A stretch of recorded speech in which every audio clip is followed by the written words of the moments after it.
in a couple of seconds. Yeah, it just told, I just got a notification says the meeting is now streaming live on Facebook. How about that? There we go. Perfect. Right on. I'm going to go look at us. Just make sure we look okay. We're perfect. Yeah. Because you got to, it's the image is everything. I'm with you, man. I'm with you. But yeah. So I've been seeing your posts. I've been seeing you've been lifting heavy, practicing your power lifts. Yeah. And I'm interested in knowing a little more. I'm interested in where you're at. Have you taken a step back during this situation? Have you eased up on your training? This is interesting to know, because life happens. So how have you taken this in terms of training? Have you changed it or maintained it? No, I mean, beautiful question. So I definitely have not eased off of training at all. I've just had to modify. I don't have access to a gym. Carrie and my family, we live in a high-rise condo in Miami. So, we don't have the ability to buy a squat rack and put it anywhere, in particular. So what I did is I did what I've been telling everybody to do with their physical culture and their nutrition during the COVID crisis, which is either lean on your coach or reach out to the experts that exist in the world. Luca, you being massively one of the best I know personally. I reached out to my coach. I have a powerlifting coach. He's Craig O'Connell. He's an amazing coach, amazing man. And I like to keep my frontal lobe out of the equation best I can. The frontal lobe is where all the processing happens and where we think. And great call. Oftentimes overthink, right? So I knew that if I was going to be left to my own devices to create a training program that would satisfy me for these however many number of weeks I couldn't get to a weight room, I would overthink the entire thing. Yeah. So I leaned on my coach, said, look, I don't have anything. I have one 70-pound kettlebell. That'd be your domain. And a couple of 30-pound dumbbells and some bands. That's all I've got. Can you please design something for me? And he did. And I now do what athletes should do, which is listen to their coach and work hard. So, 4 days a week, I'm basically hitting my entire body. I'm doing things like push-ups. I go into the stairwell and I do pull-ups. Nice. Body weights. Yeah. Body weight squats, banded triceps. Truth be told, I have nothing to gauge it on because I haven't gotten back into a weight room yet. I actually believe I'm going to be a much better power lifter because of this time. Yes. My nervous system got a chance to recover. My joints got a chance to recover. And the most amazing thing happens when you take a bar out of your hands, you have no choice but to really focus on how a deadlift should be performed properly. Mm-hmm. And I think too many people underestimate what you can accomplish, even if you don't have the normal devices you wish you had or are used to having. I think you could make an excellent program or workout with minimal equipment. Yes. A lot of value out of minimal equipment. And it's the realization I had when I was in prison because I didn't have anything. So I was left to my creativity, my own imagination, and the knowledge. Knowledge really helps. But if it was Dan John that quoted on the kettlebell, he says, with this kettlebell, I could train myself for the nationals. So with only one piece of equipment, if you know how to use it properly, you can get really fit, really athletic. So that's great. I couldn't agree more. Look, I'm not, we're recording, people are watching. I'm not trying to, pump you up for no reason. I have a 70-pound kettlebell that I do not know how to use. I don't know how to use it, right? Because I'm not a kettlebell guy. And during this COVID crisis, many times I've kind of wished that I had invested time and energy in learning how to manipulate a kettlebell properly. Yeah. So, because with the 70-pound kettlebell, all I've done is I've used it, just general swings, which, I think to myself, like, the body knows how to swing. If you don't get in its way, it'll just find a rhythm that makes sense. That's true. And believe it or not, Luca, I think back to things you've taught me about driving the hips forward fast. Don't lift the kettlebell up. Mm-hmm. It's all about your hips coming through quickly. That is what accelerates the kettlebell. So you've taught me without even trying to. So with the kettlebell, I've done some swings. I have a long hallway outside my condo. So I do farmer's walks. And nothing like doing 45 flights of stairs, cradling a 70-pound kettlebell. Let me tell you something. I have gotten in some really good conditioning during COVID. you're doing that. That's amazing prep. So amazing work. Cool. Yeah, thanks, man. Glad to hear that.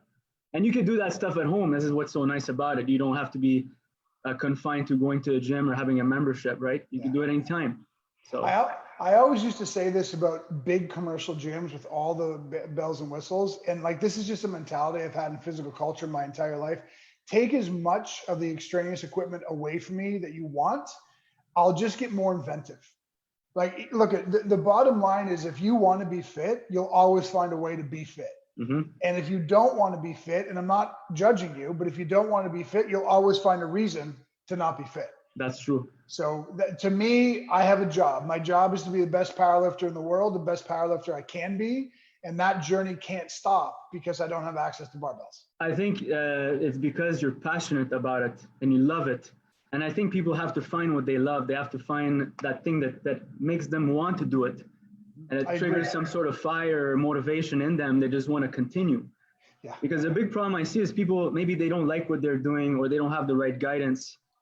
So it takes sometimes a teacher like myself or me, or a coach like you were talking about earlier, to guide. Yeah.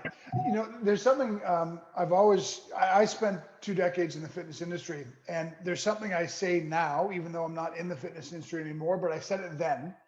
And it's part of the mentality I'd love more coaches and especially fitness coaches to understand. So the fitness community, much more than it realizes, kind of comes off like a bunch of like inbred nunnies. Like, we're always arguing. Like, CrossFit is the best and Zumba sucks. And Zumba says, no, powerlifting's stupid, kettlebells are dumb. Here's the truth, and you just said it. What's the very best exercise in the world to do? The one you're passionate about doing.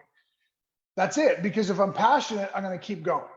And for me, I don't know, like, I know I'm a bit of an outlier during this COVID crisis, because my wife and I, our kids even, like, we're thriving. And I get it that that's not everybody's story, and I appreciate that. And, you know, I'm here to help any way I can. But one of the things you said about passion got me thinking about this as a topic to give people.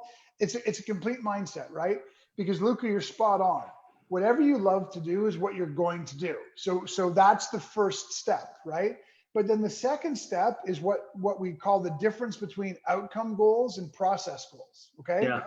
So as a powerlifter, my ultimate outcome is to win the world championships of powerlifting. But if that is what I considered every single day, well, when COVID hit and my gyms closed and I couldn't be a powerlifter the way I need to be or want to be, like, frustration, discouragement. I would have a shitty time. Yeah, a shitty day. I would have done nothing maybe physically, right? Yeah. But for me, and the mindset of it all is, it's not the goal you want to achieve. It's the process you need to go through in order to achieve it. So look, take the barbells away from me. Take the lifting platforms away from me. Give me a 70-pound kettlebell that I don't know how to use and my body weight, and I'll still figure out how to be a better powerlifter through a 2 or 3 month lockdown.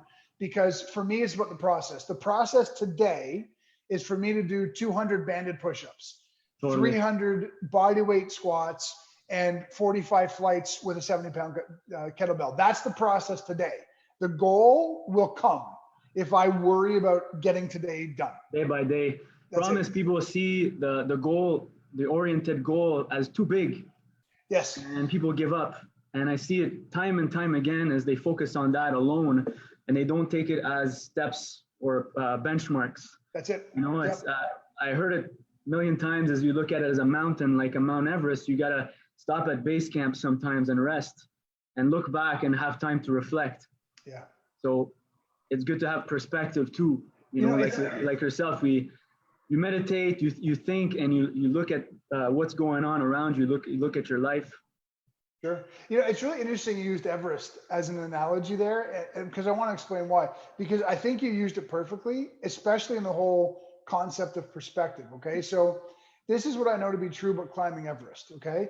Number one, you have to get to base camp, which is a trek all by itself. But once you're at base camp, you very technically have to stay there for about 10, 14 days minimally to acclimatize to that altitude. Now, before you actually climb the summit of Everest, there's actually 3 other quote unquote base camps up The trail. So once you've acclimatized to base camp for 10 days, you then climb to camp 2.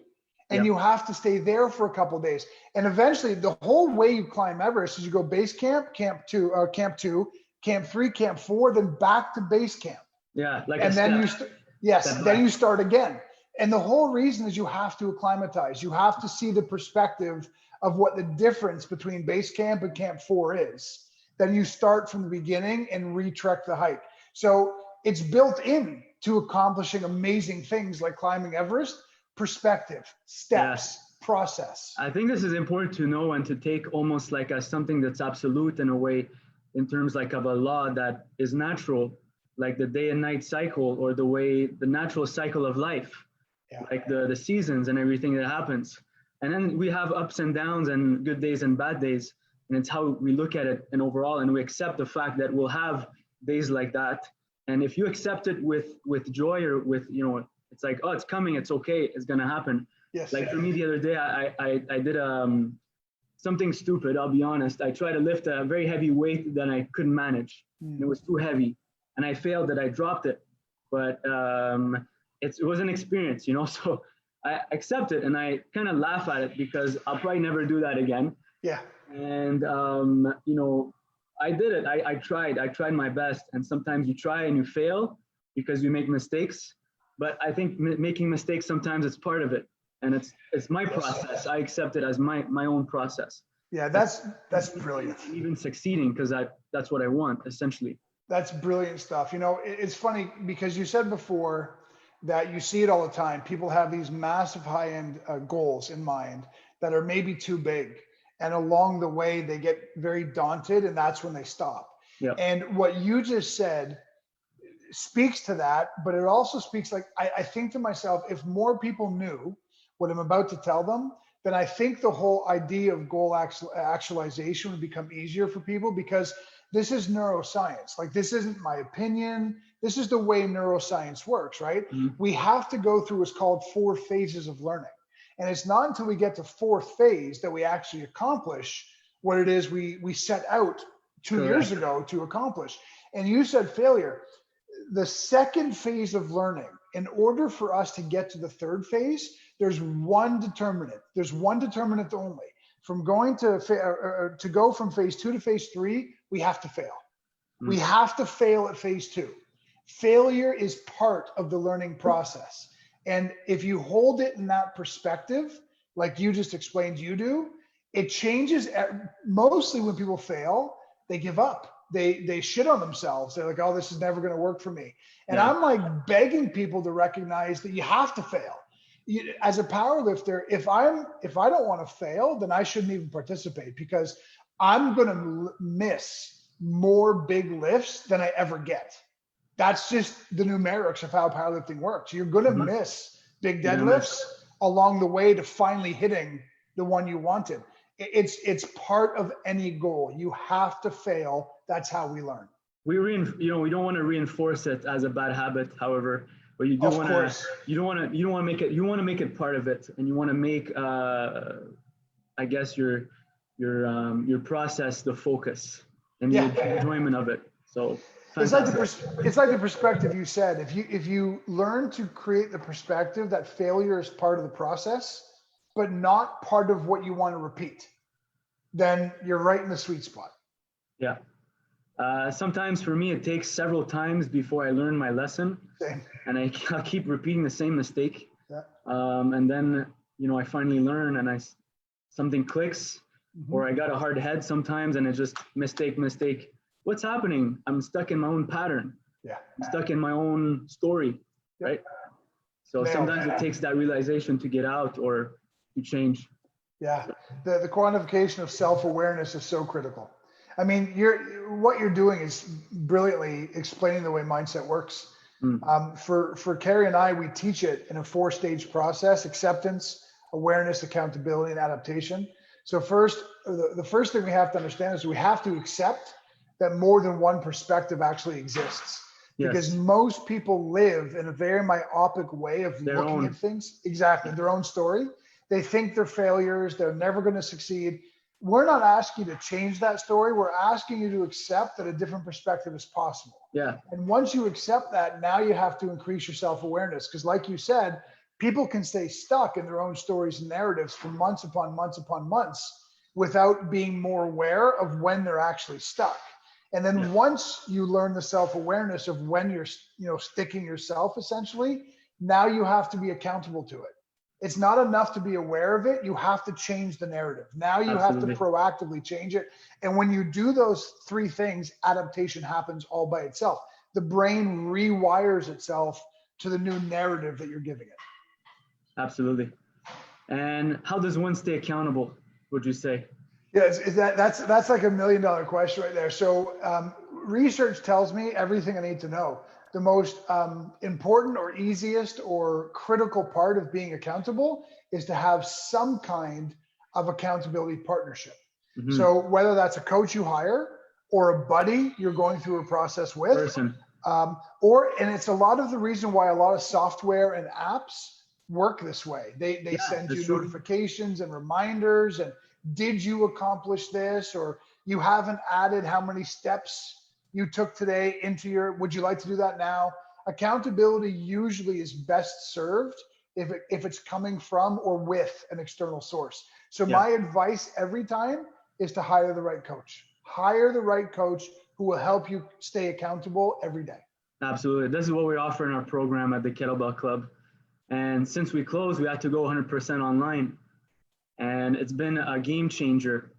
And we discussed this before. I mentioned that the pandemic didn't cause any problems in our business. It only exposed what was currently in it. And I heard this from Justin. So it's been a total game changer for us, applying the accountability part. Yeah. And good for you for adjusting and modifying accordingly. Justin obviously is my business partner, so him and I think alike, and we often come up with the same kind of realities. But I've been teaching everybody I can possibly talk to that whether you're talking about mental, emotional challenges, where you're talking about physical culture and your training and nutrition, or you're talking about business, COVID did not create any problems for you. It revealed ones that were already there. It just brought them to the surface much faster than had they been left to come out by themselves. And, a perfect example of that, Luca, is I am an entrepreneur. You're an entrepreneur. And I'd be lying if I said that my heart didn't bleed for and I felt massive empathy for so many entrepreneurs around the world right now who are struggling, who are on the verge of losing their businesses. And it's not like I'm being dark-hearted towards them whatsoever. But what I'm trying to remind them is that this is the greatest learning opportunity you'll ever have.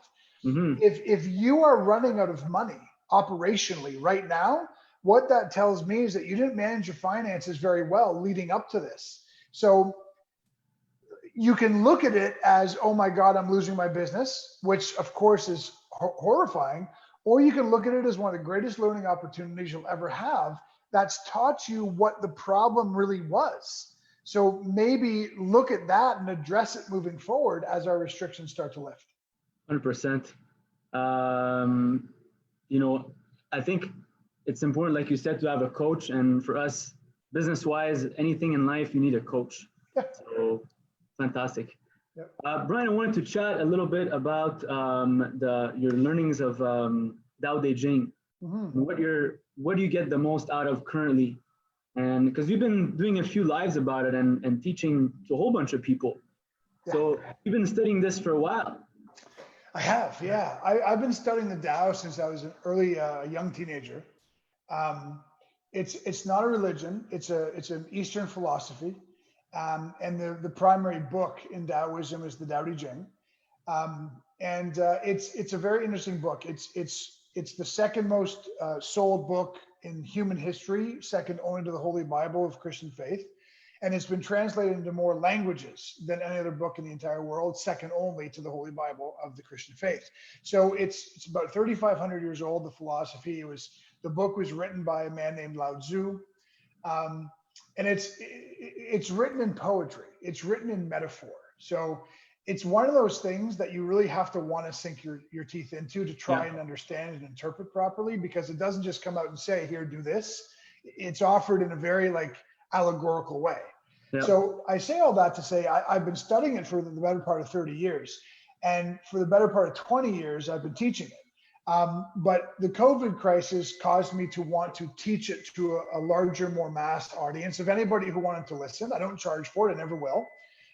And so once a week, I do the next chapter. There's 81 chapters in the Tao Te Ching, and every week I teach the next chapter. Fantastic. It's a labor of love for me. It only helps sharpen my understanding of it every time I teach it. Is there something that, sorry to interrupt, is there something that you kind of relearned, or something that recently you've been enlightened on by reading the text or rereading the text, something that could apply to what's going on right now? Yeah, well, I think for me, teaching it is where I gain even more insights from it. So I think the most important thing for me about the Tao at large, Taoism, that really has an amazing impact if you allow it to have impact into your life at large, but especially during COVID. The central theme of Taoism is in Chinese, it's pronounced Wu Wei. Now, it's been incorrectly translated into English for decades. People thought it meant no effort, which is where things like the law of attraction came from. Like, oh, Lao Tzu says, like, don't work, don't effort, don't work hard. Just imagine what you want and let the universe bring it to you. But that's actually not the direct translation. The direct translation of Wu Wei is no force. And I could come up with a million metaphors that help explain that, but I wonder if kettlebells might be the best possible given who you are. If you learn to manipulate your body in harmony with the kettlebell, you have success. If you try to force a 70-pound and 80-pound kettlebell where you want it to go, the outcome is going to be miserable for you. I mean, 100%. is that fair? Is that correct? That's fair. I can totally relate to that. And I think of as elements in a way. One of my teachers, he's a Taekwondo grandmaster. So he talks about the elements and like water, something that flows. Yes. So that rings true to me when you talk about Wu Wei. Yeah. And water is the number one symbol in Taoism to be used to explain the whole concept of no force. And what it essentially means in practicality is this. Look, effort is always required. Whether it is you want to achieve great things athletically or great things in business, or you want to have a superlative relationship with your spouse or be the best parent you can be, there's always effort, there's always work, there's always exertion that has to go into any of that. But there's an incredible fine line between effort and force. Force is you working against natural forces. It's you working against things in a way that make it like you have to overcome the obstacle just to produce the result. And that's where most people sit in the world at large. In their normal everyday lives, we're trying to force things to happen as opposed to allow them to happen. During COVID is a perfect example. I just translated from being a powerlifter in a gym to using what I had to be as strong as I possibly could. I've simply listened to you say you've renegotiated your business, which is an offline physical space, into an online version. You've increased the accountability. You've added value to your members, even though you can't be face-to-face with them. That's an example of no force. People are wanting to get out of their houses. They're wanting to get back to work. And because of that, they're shutting down solution centers in their brains. They're increasing things like cortisol. They're increasing stress responses, which means they're not going to be able to see solutions or calm or peace. That's forcing. You can't do anything about the external circumstances going around you. So learn to work with them as opposed to against them. That's the difference between effort and force. Our business has exploded in the last month, which should make no sense because of COVID. But Carrie and myself went with the energy of where we are, what we have available to us, and where the world is. We didn't try to fight it. And that's the difference. And how can one first get started? It's nice to hear those words, but what if I don't learn that way? What could be a way that I could tangibly put into action how you're describing this, the no effort. I hope that this hits the practical note that you're asking. I mean, if it doesn't, just ask me again, but I'm going to try and explain the practicality this way. Okay. One of the most common things in Taoism that everybody recognizes is the yin and the yang. We all know the symbol, dark and light, equal representation, etc.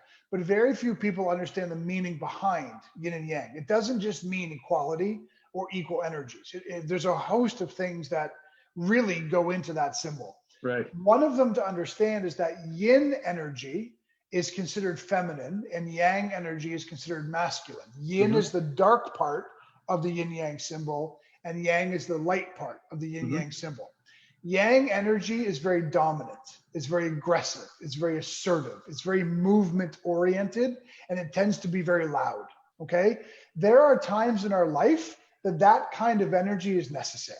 We have to move. We have to be assertive. We have to dominate a situation.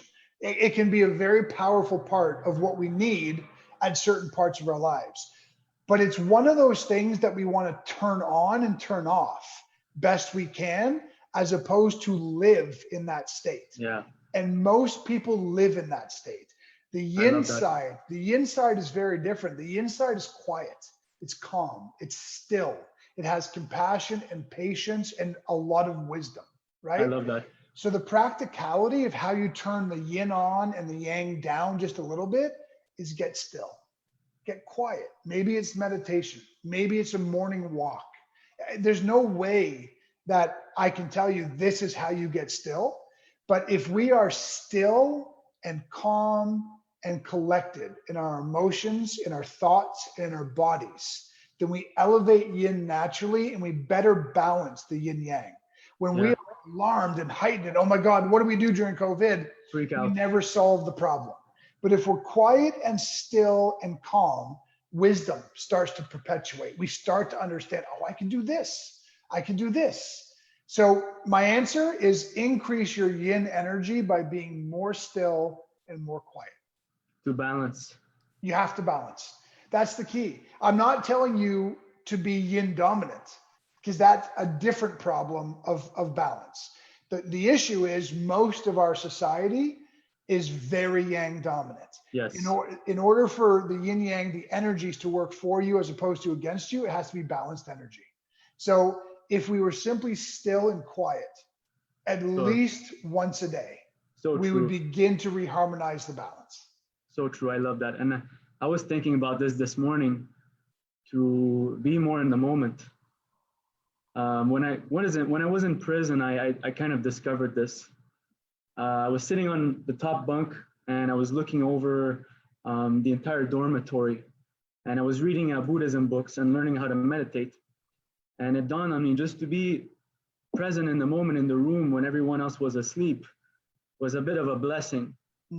Because I realized everything quieted in my mind, and I was able to observe and be okay with the situation, even being in a lockdown in a building that I can't get out of. Yeah. So being in the moment is a true liberating feeling. So true. True liberating feeling, and it calms everything down, makes you more aware. You could say you're more in control, and it's one of the greatest feelings in the world. I agree.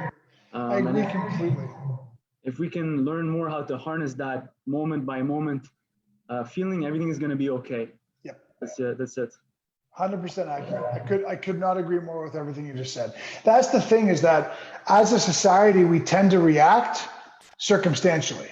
So COVID happened. Luca, you gave a great analogy. You were in prison. Those circumstances automatically force us into a higher yang energy, a higher reactive energy, and we start to force away from it. I wish I wasn't here. What's going to happen? We start to force. But if we do learn to observe situations or circumstances without applying judgment to them, we elevate yin, we elevate calm and stillness, we elevate in the moment observation, and we really do start to balance energy so differently. Now, can I just add this one thing? Yes. I don't mean this to just be spiritual mumbo jumbo or namby-pamby. Like, as an athlete, as a successful entrepreneur, I can tell you factually, any successes I've ever had and continue to have are because I purposefully balance my energy every day. That if I sit in yin yang for too long, then I start forcing things. I start losing sight of important things. I start to try to deadlift more than I'm capable of. I start to try to sell my products as opposed to just give opportunities to people for people to enjoy them. Everything about success comes from this beautiful balance. So important to realize that if we're self-aware and we're living more in that yang and we're living in balanced in a way, and we could come back to the moment and be still and be okay with the situation. And that's how we could go from surviving a situation to thriving. Yes. Yes. And by the way, it's in part because the yin side of the yin yang is where all the wisdom lies. So it's almost like we can't access our natural wisdom, our natural capacity to understand what to do and how to do it. We don't have access to it until we get still, until we get quiet. If we're dominating an energy over here, we're not accessing the part of us that knows what to do, that knows the way. Like even what I said at the top of this interview, turning off my frontal lobe and saying, Coach, I'm without equipment for however long. Could you please create a program for me? That's an example of yin energy. It was wise to go outside of myself and ask somebody else to objectively help. Exactly. And maybe take over for a while. Yeah, let me not think. How about you just tell me what to do and I'll just say the steering wheel. Exactly. I'll say yes, sir. Yeah, that's it. Cool. I like that. So important to live in the moment and to take the time to be calm, cool, and collected. And we need more of that nowadays. I think it's important to talk about it, to make it known, and to make it accessible for everyone. It's not like you said, woo, whatever, but everyone has access to it. It's something normal. Yeah. Something that you can do. I like the way you phrased that. You know, it's I think it's part of life. It's necessary. Well, you know, Aristotle, and it's like, you look at the philosophers, you have to observe your own life. You have to self-reflect. Yes. You know, in order to grow. It's cool. Again, it's cool you brought that up. The whole like Aristotle, Socrates, Marcus Aurelius, who was a Stoic. You know what most people don't know or they don't want to know? Socrates, Aristotle, Marcus Aurelius, you're talking about three of the greatest warriors the earth has ever known. These were brutish warriors who absolutely had yang energy that they could turn on and become just horrifically talented fighters. And yet those are three guys telling you, you've also got to be quiet. Yeah. You've also got to self-reflect. And one of the things I love that you said there is how, when you called it normal. And that's the thing. I want everyone just to stop and think about this. From the time you start school at age 6, life is hurry up and go. Life is achieve, good grades, make the team, perform well in the team, add extracurricular activities, get into a good college, get a good job. Now overproduce so you can impress your bosses, or start your own company and work 18 hours a day to get it off the ground. From the time we're 6 years old, life is go, dominate, control, force. It's all yang. We need to get to a point where we help people understand that it needs to be equally normal to do nothing, to sit still, to self-reflect, because doing nothing doesn't mean watching TV or watching Netflix. It means self-reflecting, quieting our bodies, stilling our emotions, and listening to our thoughts. Yeah. That should be equally normal as much as pursuit has become. We carry, like you say, from young childhood, that mentality or what we've been taught from our parents or society, that we need to go, and it's carried into adulthood. Yes. And as you were saying that, like I felt something inside me, like that I've been taught that by my parents. Same. We carry that into adulthood, and how I live my life, you know? Yep. So sometimes it is, you get caught up in that go, that lifestyle of push, and I have to make ends meet. And to survival. You're too much stuck into survival sometimes, and life gets crazy. And that's the difference between surviving and thriving. You're absolutely right. You know, one of the things that's always impressed me about you, Luca, is that I think you naturally balance incredibly well, whether you realize it or not. And I'm sure you realize it, but I mean, you're a fantastic artist. And artistic capacity, art in general, is a very yin, a very feminine energy. And I'm not an artist, but I can only imagine that when you're painting, you're kind of just flowing and you lose time, and it's a very relaxed experience for you. That is being still. Yes. That is stillness. See, stillness doesn't mean you have to lie down, not move, and meditate. It means there needs to be equal representation every day of things that put you into a beautiful flow state. Yes. Whether it's meditation or self-reflection or journaling or painting or movement. Yes. Mm-hmm. Every time I see a really good like animal flow, I think to myself, God, that's gorgeous. Like that is such a yin exercise. It's very enjoyable. You can make it very enjoyable, those things. Yeah, you know, it's elegant. Yeah, absolutely. Whatever rocks you, I guess. That's it. You know? So, brother, it's been really awesome. Oh, I want to thank you from the bottom of my heart, spending this time with me and our community. I want to mention something to you before we leave, is that I really want to tell you and our audience on the way I feel every time I'm in contact with you is you make people feel good. Oh, thank you. Every time there's a communication with BG, you put the other person first. And it shows how authentic you are and you truly care about people. And that's a rare quality that you don't find in too many people. Wow. So I just want to let you know, brother, I had to tell you, and I think it's important for you to know and be aware of that. So every time you talk to people, whether on Messenger, in person, you always make people feel good about themselves. And that's such a rare quality, man. I want to acknowledge that. Wow. I know I'm speechless. Thank you so much. I really appreciate that. I really, really deeply appreciate that, brother.